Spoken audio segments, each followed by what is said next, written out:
오늘 말씀의 제목은 하나님, 그만하면 충분합니다입니다.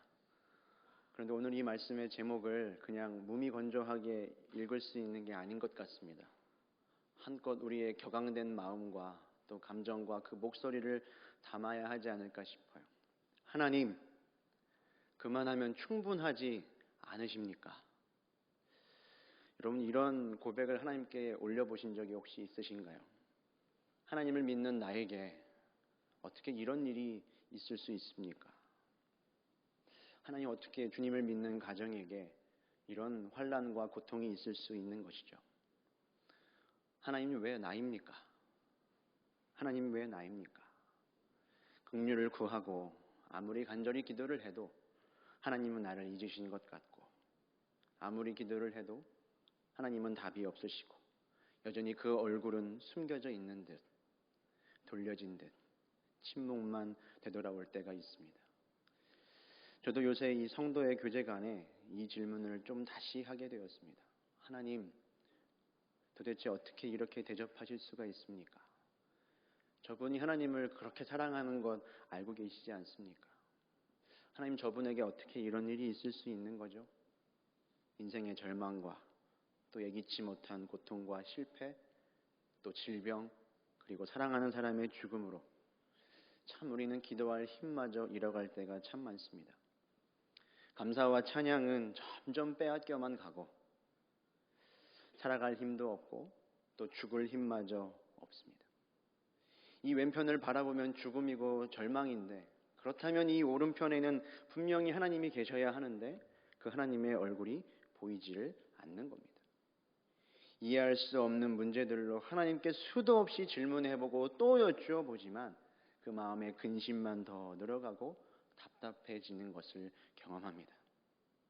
분명히 내 기도를 들어주셔야 하는데 그 절박한 순간에 하나님은 숨어 계시는 것만 같은 아주 무서운 단절과 거리감을 때때로 우리들이 느낄 때가 있습니다.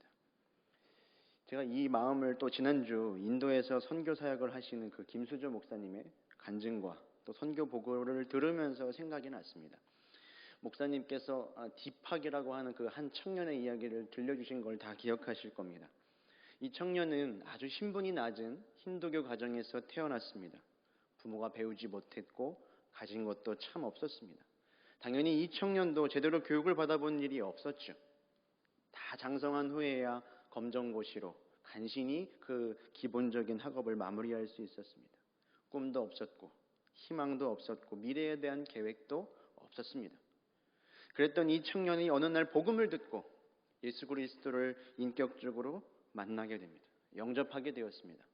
그리고 함께 목사님과 함께 훈련을 받으며 목회자에 대한 꿈과 비전을 갖게 되었습니다. 하나님의 일을 하고 싶었던 거죠. 얼마나 귀한 마음입니까? 또한 음악에 남다른 재주가 있어서 교회 예배 시간에 음악 부분을 맡아서 잘 섬겼다고 합니다. 자비랑 원칙에 따라서 주중에는 식당을 운영하고 주말에는 어린이 사역과 교회의 모든 일을 도맡아 하는 아주 성실하고도 착한 청년이었습니다. 그러던 그가 갑자기 지난 1월 심장마비로 세상을 떠났다는 겁니다. 참 그 이야기를 듣는데 가슴이 철렁 내려앉더라고요. 세상을 떠나기 전날까지만 해도 본인은 내가 풀타임으로 온전히 하나님의 일을 하고 싶다라고 고백하는 친구였습니다. 정말로 뜻하지 않게, 예기치 않게 세상을 떠나게 된 것입니다. 여러분, 다른 사람도 아니고 힌두교 가정에서 예수를 믿고 정말 순수한 마음으로 하나님을 섬기겠다라고 했는데, 해야 할 일이 그렇게 많은데 허망하게 세상을 떠나게 된 겁니다.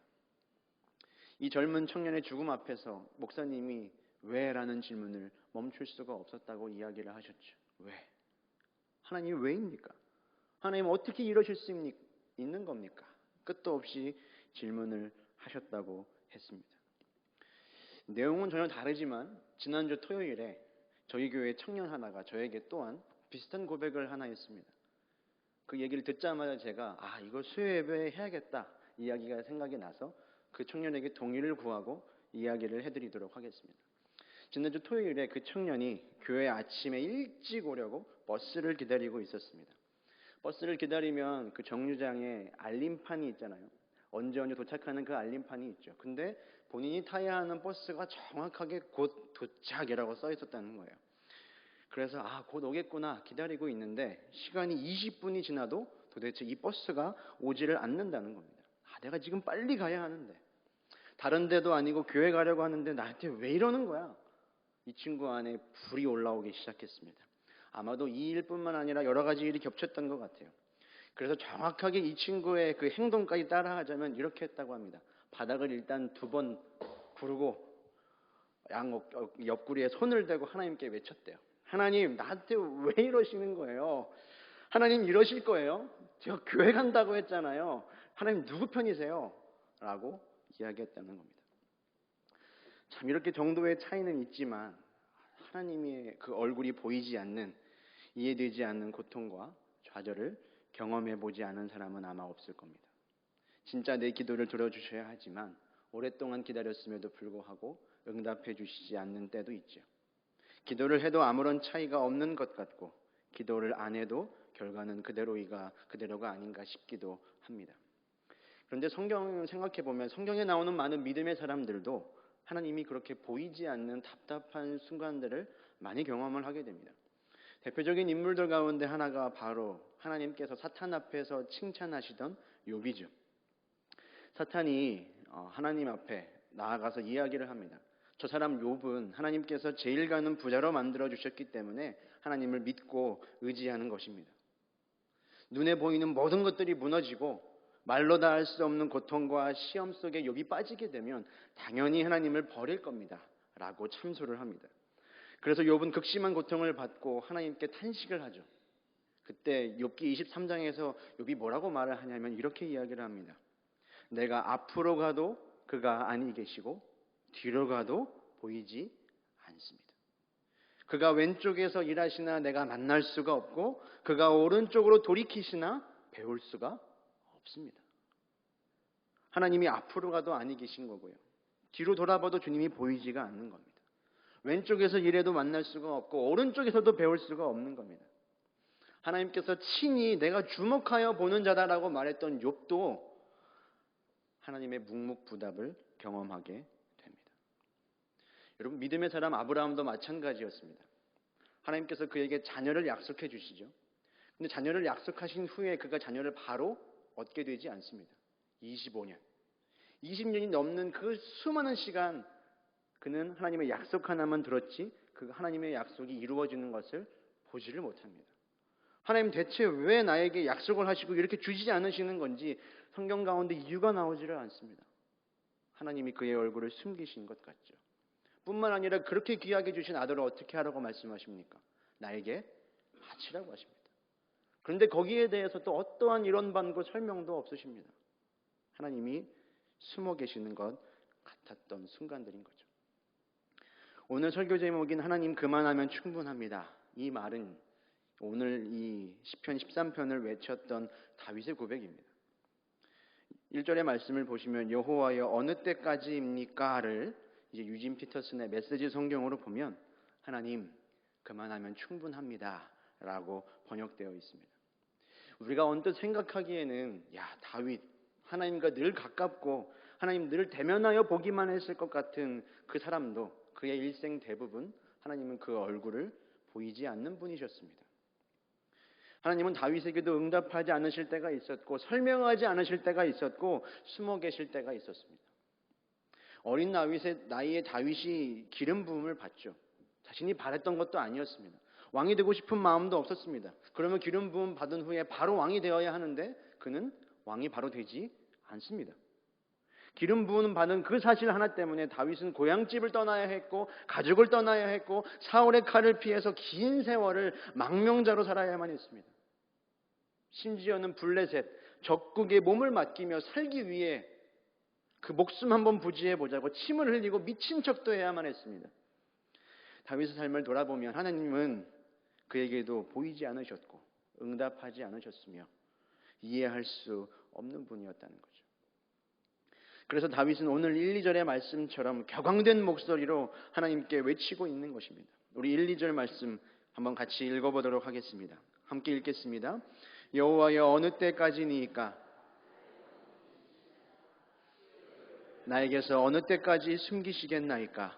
나의 영혼이 번민하고 종일토록 마음에 근심하기를 어느 때까지 하오며 내 원수가 나를 치며 자랑하기를 어느 때까지 하리이까? 하나님 어느 때까지입니까? 하나님 어느 때까지입니까? 하나님 어느 때까지입니까? 4번을 반복하며 다윗은 하나님께 탄식하고 있습니다. 단순하게 이 1, 2절의 말씀만 생각을 해보면 이 다윗이 정말로 하나님을 믿는 신앙이 있는 것인가 의심이 들기도 합니다. 어떻게 하나님께 이렇게 대들 수 있지? 하나님께 어떻게 이렇게 의심할 수 있지? 라고 생각이 들 수도 있죠. 그러나 그렇지가 않습니다. 다윗에게는 도리어 더 큰 믿음이 있었습니다. 그 믿음이 무엇인가 하면요, 하나님이 지금 비록 숨어 계시는 것처럼 보일지언정 계시지 않는 것은 아니라는 믿음이었습니다. 아직 내가 다 이해할 수는 없지만 이 이해할 수 없는 믿음이 다윗 안에 있었습니다. 하나님이 계신다는 믿음이 없으면 다윗이 하나님 앞에 나올 필요도 없었겠죠. 하지만 다윗은 하나님은 숨어 계시지 않는 분은 결코 아니었습니다. 내가 이해하지 못하고 내가 듣지 못하고 내가 보지 못하는 것은 상관이 없었어요. 왜냐하면 하나님이 보고 계시고 하나님이 살아계시면 나에게는 아무런 문제가 없음을 믿었기 때문입니다. 그리고 그가 왜 그토록 하나님의 얼굴을 찾았겠습니까? 나의 이 끝날 줄 모르는 영적인 침체와 어두운 긴 밤과 이해할 수 없는 나의 이 문제들, 그분의 얼굴만 드러나면 살아나고 역전되리라는 믿음이 있었기 때문입니다. 여러분, 구원받은 성도도 그 믿음이 흔들리고 하나님께 대들고 싶은 그 순간과 마음이 어찌 없겠습니까? 계속되는 침묵과 좌절을 경험할 수도 있습니다. 그러나 우리의 삶에 공식이 없듯이 이 신앙생활에도 단순히 공식적으로 이해할 수 없는 문제들이 참 많습니다. 이해할 수 없고 받아들일 수 없는 순간들이 많죠. 그리고 그것에 대해서 하나님이 다 일일이 답을 해주시는 것도 아니에요. 그래서 우리는 하나님이 숨어 계시는 것 같은 느낌을 받지요. 그러나 이사야 말씀처럼 하나님은 우리를 그분의 손바닥에 새기셨습니다. 때로는 우리의 이름이 이 새겨진 그 손이 확 움켜져서 나의 이름이 가려진 듯하지만 하나님은 한 번도 그 손바닥에서 우리의 이름을 잊으신 적이 없는 줄로 믿습니다. 이 사실을 믿는 믿음이 우리 모두에게 생겨나기를 주님의 이름으로 축복합니다. 이제 믿음으로 하나님의 얼굴을 구하던 다윗의 탄식은 3절과 4절로 이어지며 진지하고도 구체적인 기도로 넘어가게 됩니다. 우리 3절부터 4절 함께 읽겠습니다. 여호와여 내 하나님이여 나를 생각하사 응답하시고 나의 눈을 밝히소서. 두렵건대 내가 사망의 잠을 잘까 하오며 두렵건대 나의 원수가 이르기를 내가 그를 이겼다 할까 하오며 내가 흔들릴 때에 나의 대적들이 기뻐할까 하나이다. 아멘. 여러분, 여기서부터 이제 하나님의 진짜 자녀와 그렇지 않은 사람의 차이가 드러납니다. 진짜 믿음을 가진 사람과 허울뿐인 믿음을 가진 사람의 차이가 드러나는 거죠. 거짓된 믿음을 가진 사람은 숨어 계시는 하나님을 향해 절망하고 원망하고 불평하다가 저주하다가 그 믿음을 포기합니다. 그러나 진짜 믿음을 가진 사람은 똑같이 저주하고 좌절하고 원망할 수 있지만 얼마 후에는 기도의 자리로 옮겨가게 됩니다. 기도하며 내가 무엇이 문제였고 그래서 하나님께 무엇을 구해야 하는지를 깨달아 하나님 앞에 매달리게 되는 것이죠. 그리고 그 기도의 핵심은 이거예요. 3절의 이 구절이죠. 나의 눈을 밝히소서. 여러분, 병원에 가면 의사가 가장 먼저 눈을 살펴봅니다. 눈에는 건강을 살필 수 있는 바로미터가 있죠. 눈이 밝지 않으면 건강을 잃은 것이고 다윗도 이 눈이 흐려질 정도로 병을 앓고 있었던 것 같습니다. 몸의 고통으로 인해 그리고 영적으로도 그 영혼의 눈도 흐려져 있었습니다. 다윗은 영과 육의 눈이 밝아져서 하나님을 보게 해달라고 고백하고 있습니다. 하나님이 문제가 아니라 하나님을 바라보지 못하는 다윗 자신의 눈이 문제임을 깨닫게 된 것이죠. 나의 눈을 밝혀주시옵소서. 살아계신 하나님을 더욱 뚜렷하게 보게 하여 주시옵소서. 내 눈이 빨개지도록 하나님의 아름다움과 영광을 바라보게 하여 주시옵소서. 여러분, 이것이 우리의 기도가 되어야 할 것입니다. 자, 그런데 이 다윗이 이 영과 육의 눈을 밝게 해달라고 하는 그 이유가 무엇입니까? 내가 이 병상에서 이대로 죽어서 사망의 잠을 자게 되면 나의 대적들이 기뻐하며 나를 손가락질 할 거라는 것입니다. 여러분, 예수를 참 특심으로 믿던 사람이 병에 걸리고 사업에 실패하게 되면요, 은근히 고소하게 생각하는 사람들이 있습니다. 그런 것 경험해 보실 수도 있었을 것 같아요. 형제나 이웃 중에서도 예수를 잘 믿고 교회 생활 정말 열심히 하는데 항상 주여 주여 한다는 사람이 병에 걸리고 망하게 되면요, 잘 되었다라고 생각합니다. 왜 그럴까요? 하나님을 믿는 당신이나 하나님 안 믿는 나나 다를 바가 없다는 겁니다. 그걸 보며 고소해야 하는 거죠. 다윗은 그것을 염려하고 있습니다. 예수 잘 믿는 사람의 고민이죠. 예수 잘 믿는 사람도 병에 걸리고 하나님이 일찍 데려가실 수도 있고 하나님이 그의 인생 가운데 답하지 않는 순간이 있을 수 있잖아요. 다윗에게 걱정스러운 건 바로 그거예요. 그 안 믿는 사람들에게 예수님은 분명히 살아계신 분인데 살아계시지 않는 분처럼 보이는 것, 예수 믿어도 별 볼 일 없지 않냐라는 말을 듣는 것으로 하나님의 영광을 가리는 것, 다윗은 지금 그것을 걱정하고 있는 것입니다. 내 병 걱정하고 내 건강 염려하는 것이 아니에요. 하나님의 영광을 가리게 되지는 않을까. 하나님의 영광을 위해 기도하고 있는 것입니다. 나라와 권능과 영광이 영원히 아버지의 것이 되어야 하는데 하나님의 영광을 구하는 것, 여러분, 그것이 우리의 기도의 목적이 되어야 합니다. 여러분의 기도의 목적은 무엇인가요? 많은 간구와 소원이 있을 줄로 믿습니다. 참, 하나님, 우리의 자녀 좋은 대학에 들어가게 해주십시오. 좋은 기도의 제목이죠. 그러나 거기서 끝나는 것이 아니라 좋은 대학에 들어가 오로지 하나님의 영광을 위해 살아가게 하여 주시옵소서. 여기까지 나아가야 한다라는 겁니다. 하나님, 영광을 위하여 나는 아직 죽을 수가 없습니다. 하나님, 나의 생명과 어려운 문제들을 해결하여 주시옵소서. 여러분, 우리의 기도가 이렇게 달라져야 하는 것입니다. 우리의 기도, 죄에 대한 회개, 소원, 불완전함, 시험들에 대해서 구원해 달라는 것, 이것들이 전부가 아니라 하나님의 영광을 위한 기도가 다 되시기를 소원합니다. 이렇게 하나님의 영광을 위해 기도하던 다윗에게요, 여러분, 놀라운 일이 일어나기를 시작합니다. 그것이 5절부터 6절이죠. 우리 같이 읽어보겠습니다. 나는 오직 주의 사랑을 의지하였사오니 나의 마음은 주의 구원을 기뻐하리이다. 내가 여호와를 찬송하리니 이는 주께서 내게 은덕을 베푸심이로다. 아멘. 다윗의 입술에서 이제 기가 막힌 찬양이 터져 나오기 시작합니다. 다윗이 찬양하게 된 근거는 5절의 첫 구절이에요. 나는 오직 주의 사랑을 의지하였사오니. 여러분, 이 말씀, 이 구절의 시제가 현재 완료입니다. 이게 무슨 말인가 하면 과거로부터 지금까지 계속하여 하나님의 한결같은 사랑이 있었고 나는 그것을 의지하고 신뢰한다는 뜻입니다. 기도하던 중에 다윗이 깨닫게 된 거예요. 지금 비록 하나님이 내 삶 가운데 숨어 계시는 것처럼 보일지라도 살아온 모든 시간을 반추하여 보니 내가 잘나서 살아온 것이 하나도 없는 겁니다. 하나님이 그동안 내 원수의 목전에서 상을 베풀어 주신 것을 깨닫게 되었습니다. 아, 나의 나 된 것은 다 하나님의 은혜였구나. 그분의 사랑과 그분의 오래 참으심 덕분에 여기까지 올 수 있었음을 깨닫게 됩니다. 결국 지금도 잠깐 주님이 나에게서 숨어 계시는 것처럼 보이는 이 순간에도 나의 어려운 상황과 생명도 바로 그 하나님께 달려있음을 고백하는 것입니다. 이제도 계시고 전에도 계셨으며 장차 오실 하나님이 나를 돌보고 함께 하심을 믿지 않을 수 없던 거죠. 다윗의 흔들리던 믿음이 소망의 낯을 내리게 됩니다. 그렇게 기도 중에 믿음이 회복되며 다윗에게서 찬송이 터져나오게 된 것입니다. 주님의 구원을 기뻐합니다. 주님의 이름을 찬양합니다. 주님께서 나에게 은덕을 베푸실 것이고 응답하실 것이니 주님을 찬양합니다. 할렐루야. 여러분, 아직 다윗의 병이 나은 것이 아닙니다. 다윗의 문제가 해결된 것이 아니에요. 하나님의 우레와 같은 큰 음성이 들리지도 않았습니다. 히스기야처럼 내가 너의 생명을 더 길게 할 것이다 약속을 받지도 못했습니다. 상황은 하나도 변한 것이 없는데 다윗이 변하니 모든 것이 달라졌습니다. 앞서 인도에서 선교하시던 그 목사님의 이야기의 나머지 내용입니다.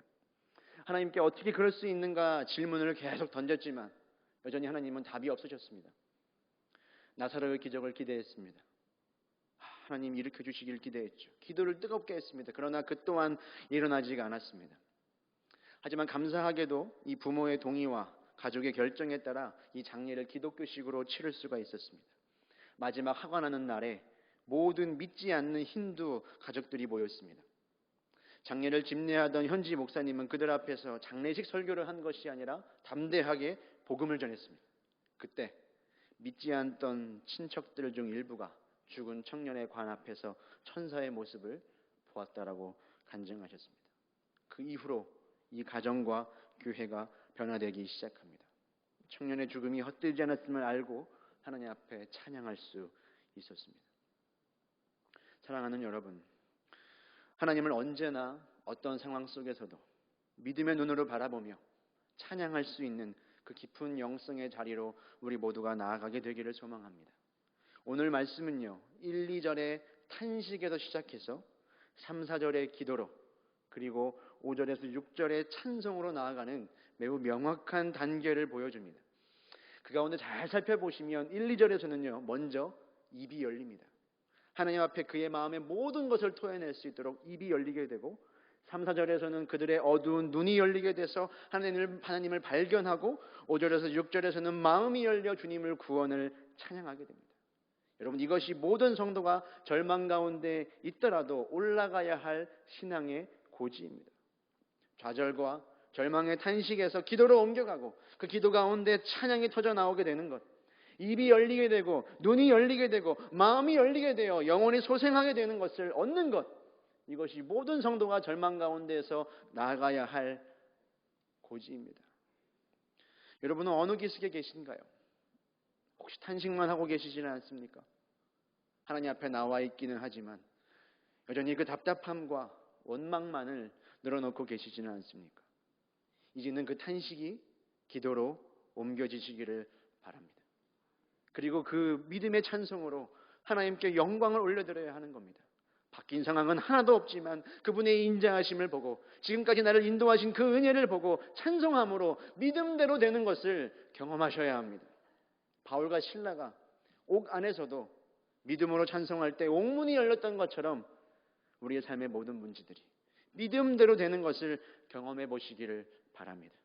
여러분, 다윗도 욥도 그리고 아브라함도 하나님이 숨어 계시는 것 같은 그 모든 순간들에도 그 믿음을 버리지 않았습니다. 믿음은 바라는 것들의 실상입니다. 비록 숨어 계실지언정 살아서 우리와 함께 계시는 그 하나님을 신뢰하며 찬송하는 믿음, 어떤 순간에도 찬양하는 믿음, 누구도 여러분의 찬양을 멈출 수 없게 하십시오. 질병도 고통도 사망도 어떠한 사탄 마귀도 그 무엇도 우리를 찬송하는 자리에서 끌어내릴 수 없을 줄로 믿습니다.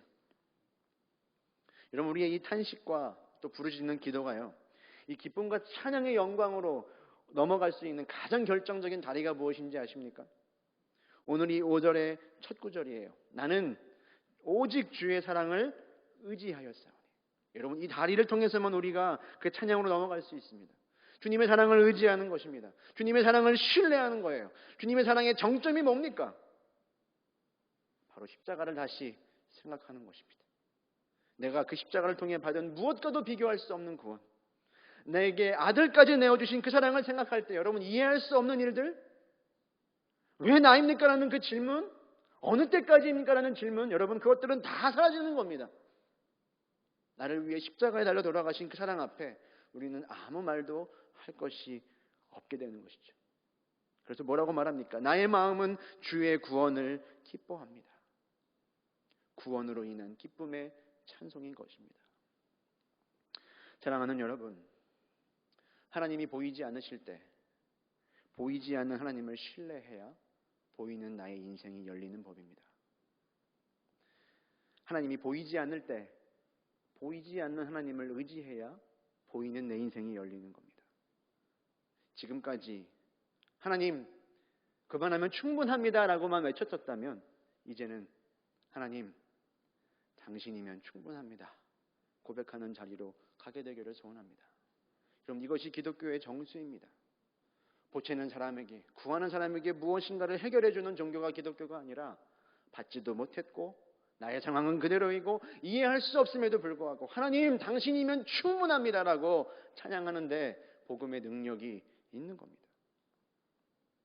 모든 고통과 절망 가운데 있는 우리 사랑하는 성도들에게 이 고백이 나오게 되시기를 바랍니다. 하나님의 사랑에서 끊어지지 않으시기를 바라고, 그 사랑을 결코 의심하지 않으시기를 바라고 그 가운데 찬양하며 다시 일어나게 되시기를 바랍니다. 하나님은 이 고백이 나올 때까지 여러분들을 이끌어 가실 겁니다. 오직 주의 사랑을 의지하며 믿음으로 승리를 쟁취하는 저와 여러분 다 되시기를 주님의 이름으로 축원합니다.